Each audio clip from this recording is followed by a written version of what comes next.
ইসরায়েলের হামলার মুখে দীর্ঘ 15 মাস উদ্বাস্তু থাকার পর নিজ বাড়ি ফিরেছেন গাজার লাখো ফিলিস্তিনি। তবে ফিরে এসে নিজ বাড়ির কোনো অস্তিত্বই খুঁজে পাচ্ছেন না অনেকে। ফলে স্বজন হারানোর শোক নিয়ে ধ্বংস বিধ্বস্ত গাজায় তীব্র হাহাকারে সময় কাটছে তাদের। দর্শক, আরও জানাচ্ছেন ঋতু সাহা। বহুল প্রতীক্ষিত যুদ্ধবিরতির পর গাজার বিভিন্ন এলাকা থেকে নিজেদের বাড়িতে ফিরে এসেছেন হাজারো বাস্তুচ্যুত ফিলিস্তিনিরা।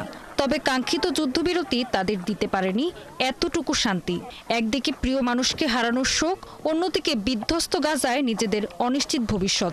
এখানে তাদের থাকার মতো নেই এতটুকু ঠাঁই, ফলে নিদারুণ কষ্টে দিন কাটছে তাদের। যুদ্ধে নিজের সবকিছু হারিয়ে একেবারে নিঃস্ব গাজার খামিস আমারা। ইসরায়েলি বাহিনীর হামলায় মা বাবা, ভাই বোন সহ পরিবারের সবাইকে হারিয়েছেন।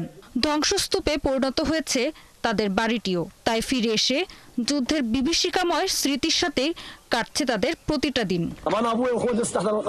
এই ধ্বংসস্তূপের নিচে এখনো আমার পরিবারের সদস্যরা রয়েছেন। এটা একটা অবর্ণনীয় অনুভূতি। প্রথমে যুদ্ধবিরতি নিয়ে খুশি হলেও এখন আমার মনে হয় যুদ্ধ শেষে আমার জন্য অপেক্ষা করার মতো আর কেউ নেই এখানে।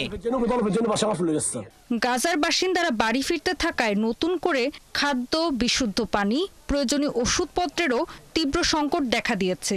এসবের মাঝে শীত যোগ করেছে বাড়তি দুর্ভোগ। এখানে আমাদের থাকার মতো কোনো জায়গা নেই। আমরা ধ্বংসস্তূপের উপর তাঁবু বানিয়ে থাকছি। শীতে পরিবারের বাকি সদস্যদের নিয়ে থাকতে অনেক কষ্ট হচ্ছে।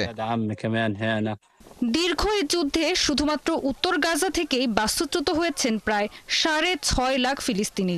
এছাড়া পুরো গাজা থেকে গৃহহীন হয়েছেন প্রায় 23 লাখ মানুষ। ঋতু সাহা, 71।